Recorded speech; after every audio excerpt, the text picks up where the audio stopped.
El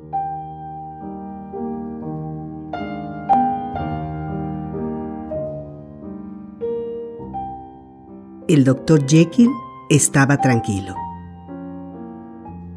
Un par de semanas después, quiso la buena suerte que el doctor diera una de sus deleitosas comidas a 5 o 6 viejos amigotes, todos inteligentes, hombres de reputación y todos capacitados para juzgar un buen vino. Y Mr. Utterson se arregló de modo que se quedó el último cuando los demás se marcharon. Lejos de ser cosa insólita, ocurría esto muy a menudo. Donde Mr. Utterson gustaba de veras. Los anfitriones se complacían en retener al seco jurisconsulto cuando los frívolos y los habladores tenían ya el pie en el umbral. Les agradaba descansar un rato en su discreta compañía y prepararse para la soledad, despejando sus espíritus en el gustoso silencio de aquel hombre, después del desgaste y el esfuerzo de la francachela.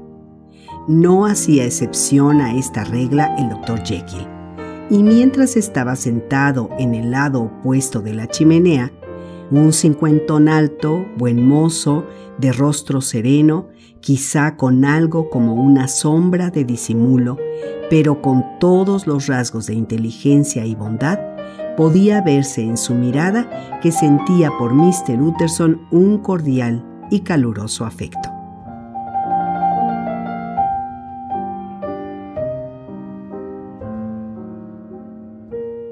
«He estado esperando para hablarte, Jekyll», comenzó Utterson.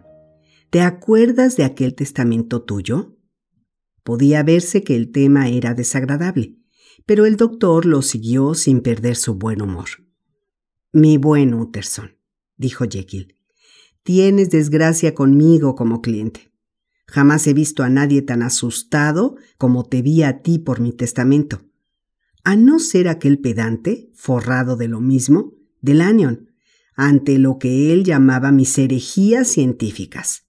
Sí, ya sé que es buena persona, no necesitas enfurruñarte, una excelente persona, y siempre estoy pensando en que nos veamos más a menudo. Pero con todo y con eso, es un pedantón, ignorante y vocinglero. Con nadie he sufrido un desengaño mayor que con Lanyon. Ya sabes que nunca estuve conforme con aquello», prosiguió Utterson, dando de lado bruscamente al nuevo tema. «¿Mi testamento?»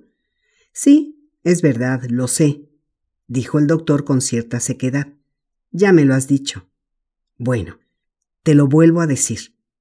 He sabido ciertas cosas del joven Hyde».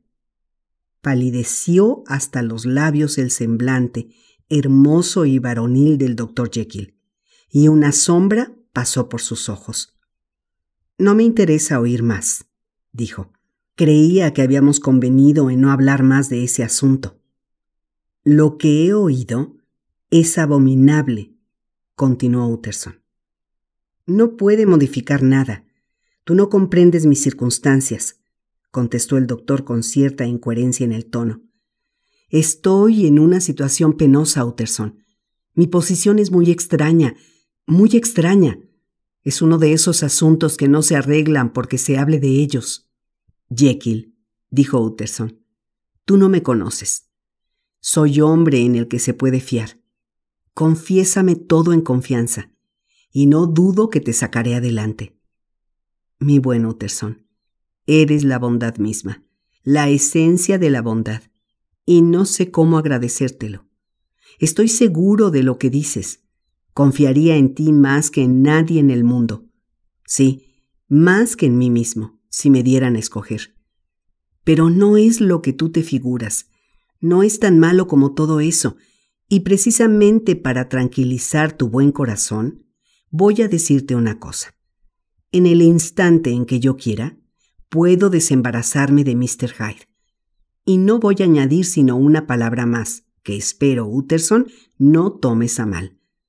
Esta es una cuestión privada, y te ruego que la dejes en paz».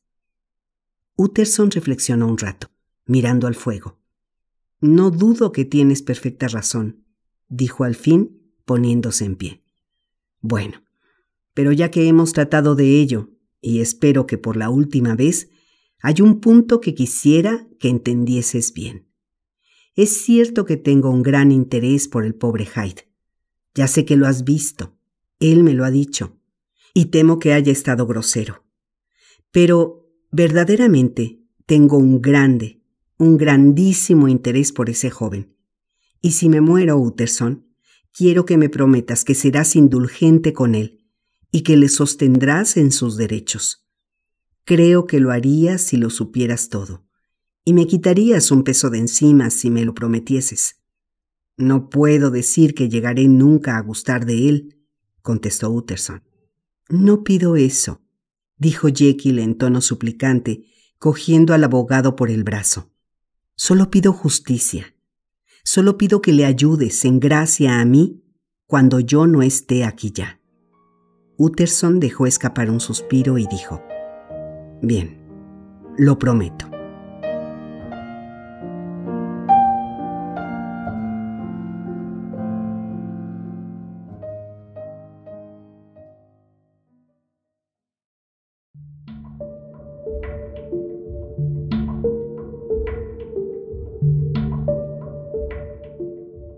El asesinato de Carew.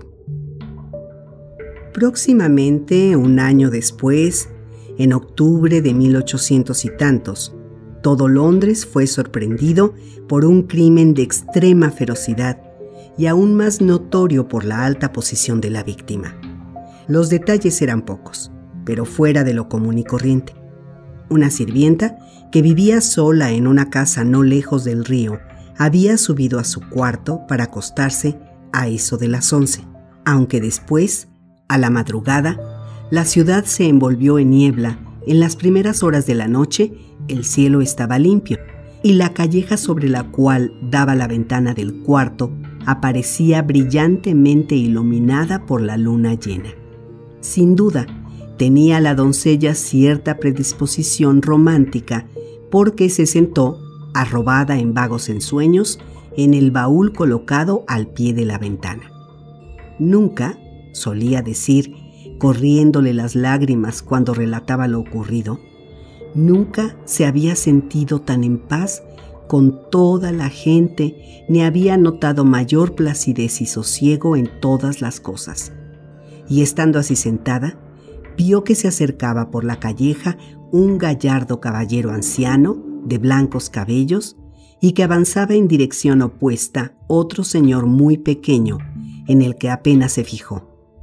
Cuando llegaron a ponerse al habla, lo que ocurrió precisamente debajo de la ventana, el más viejo hizo una reverencia y se acercó al otro con un gentil ademán de cortesía.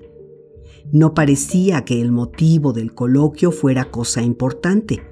Por su manera de señalar, diríase que el anciano trataba tan solo de orientarse en su camino, pero mientras hablaban, la luna iluminaba su semblante y la muchacha se deleitaba mirándole, porque parecía desprenderse de él como un hálito de candorosa y anticuada bondad, y al mismo tiempo, sin embargo, tenía cierta altivez en su continente, como nacida de un justo aprecio de sí mismo.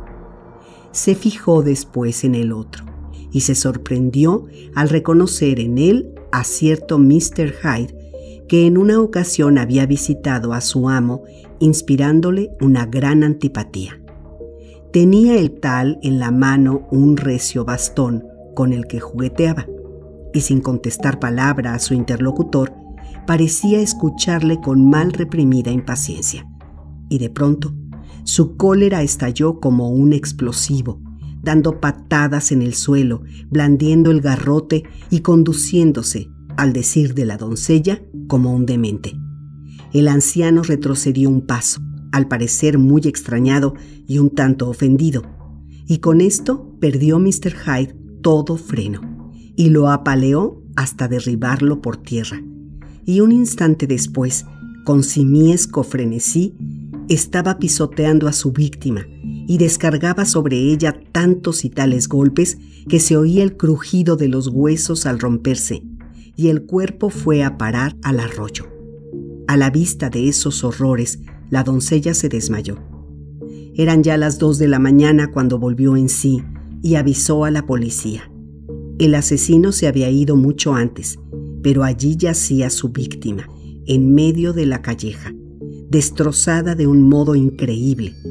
El bastón con que se había cometido el crimen, aunque era de una madera rara, pesada y recia, se había partido en 2. Tal había sido la violencia de la besánica agresión, y una mitad, astillada, había rodado hasta el borde de la acera. La otra, sin duda, se la había llevado el asesino. Sobre la víctima se encontraron un portamonedas y un reloj de oro, pero no tarjetas ni otros documentos, a no ser un pliego lacrado y con un franqueo, que al parecer llevaba al correo, con el nombre y la dirección de Mr. Utterson.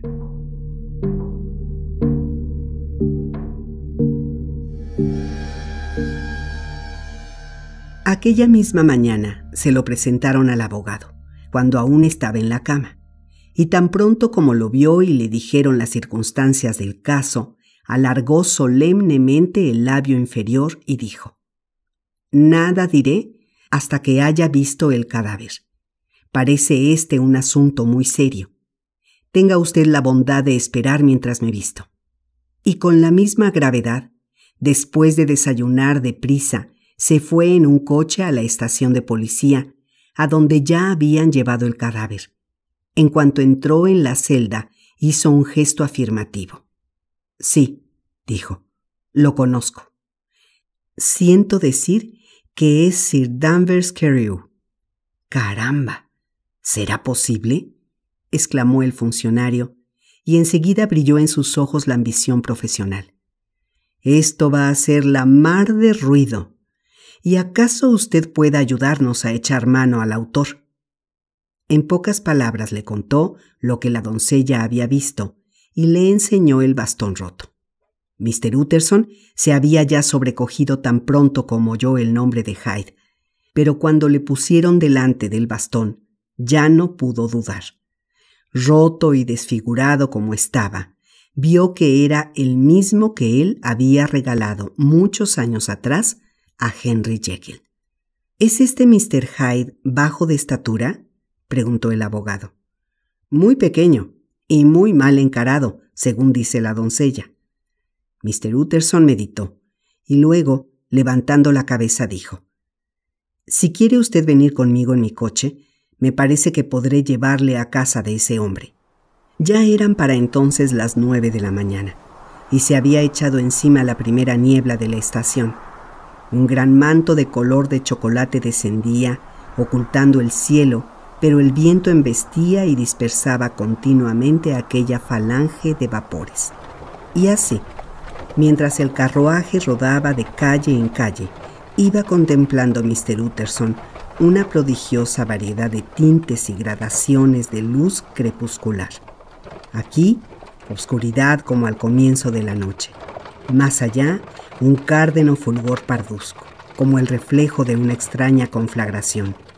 En otro lado, solo por un instante, la niebla se había disgregado y un lívido rayo de sol se filtraba por entre los flotantes jirones de bruma. El triste barrio de Soho, entrevisto en esos cambiantes atisbos, con sus calles fangosas y su gente desarrapada y sus luces de gas que no se habían llegado a apagar o habían sido encendidas de nuevo para combatir aquella fúnebre reinvasión de las tinieblas, surgía ante los ojos del abogado como un trozo de una ciudad de pesadilla. No eran además menos sombríos sus pensamientos, y cada vez que miraba a hurtadillas a su compañero de coche, sentía vagamente un asomo de ese terror de la justicia y de sus agentes, que puede asaltar, a veces, al más honrado de los hombres. Al detenerse el carruaje en la dirección indicada, la niebla se levantó un poco y Mr. Utterson pudo ver una calle renegrida, una taberna, una casa de comidas francesa de baja estofa, un tenducho de heterogéneas y míseras mercaderías, muchos chicos andrajosos amontonados en los quicios de las puertas, y muchas mujeres de muchas nacionalidades distintas que salían, llave en mano, a tomar la copa de la mañana. Y un instante después, la niebla se volvió a espesar en aquellos lugares, negra como hollín, y le dejó aislado, ocultándole las canallescas cercanías. Allí estaba la vivienda del favorito de Henry Jekyll, del presunto heredero de 250,000 libras esterlinas. Una vieja de rostro marfileño y cabellos de plata abrió la puerta. Tenía una expresión aviesa, dulcificada por la hipocresía, pero finos modales. Sí, dijo, allí vivía Mr. Hyde, pero no estaba en casa. Había venido aquella noche muy tarde y 1 hora después se había vuelto a marchar. No era esto cosa rara, porque era de hábitos desordenados y se ausentaba con frecuencia. Y como ejemplo, hacía ya cerca de 2 meses que no lo había visto hasta la noche pasada. Está bien, queremos ver sus habitaciones, dijo el abogado. Y como la mujer empezaba a protestar de que aquello no era posible, añadió, más vale que sepa usted quién es este señor. Es el inspector Newcomen, de Scotland Yard. Por los ojos de la mujer pasó un destello de rencorosa alegría. ¡Ah!, exclamó, ¡lo han cogido! ¿Qué es lo que ha hecho? Mr. Utterson y el inspector cambiaron una mirada. Al parecer no goza de grandes simpatías, observó el segundo.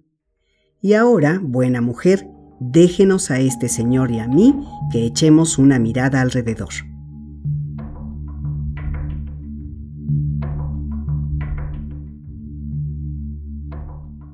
De toda la casa, solo habitada por la vieja, Mr. Hyde no había usado más que 2 habitaciones, pero ambas estaban alajadas con esplendidez y buen gusto. Había una despensa llena de vinos. El servicio de mesa era de plata, la mantelería lujosa.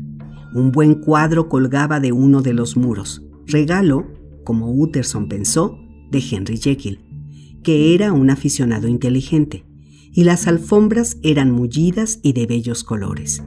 En aquel momento, sin embargo, todo daba señales de haber sido, apresurada y recientemente, vuelto de arriba abajo. Por el suelo, ropas esparcidas con los bolsillos del revés. Los cajones de las cómodas estaban abiertos, y en la chimenea había un montón de cenizas grises, como si se hubieran quemado muchos papeles. De entre el montón desenterró el inspector el lomo verde, respetado por el fuego, de un talonario de cheques.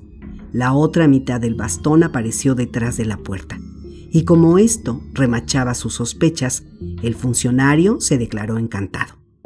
Una visita a la casa de banca, donde encontraron varios miles de libras esterlinas en el crédito del asesino, colmó su gozo. «Créame usted, caballero», dijo a Mr. Utterson, «que es como si ya lo tuviera en la mano. Ha tenido que perder la cabeza para dejarse el bastón, y sobre todo para quemar el talonario. Si el dinero era para él la vida, no tenemos ya más que hacer sino esperar por él en la casa de banca y redactar los edictos». Esto último no era, sin embargo, tan fácil de realizar, porque Mr. Hyde había tenido pocos amigos. El mismo dueño de la sirvienta solo le había visto 2 veces.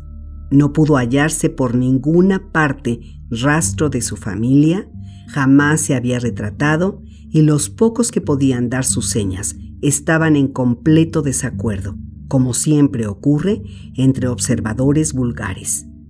En un solo punto concordaban, y era en la sensación obsesionante de inefable deformidad que dejaba el fugitivo en cuantos le veían.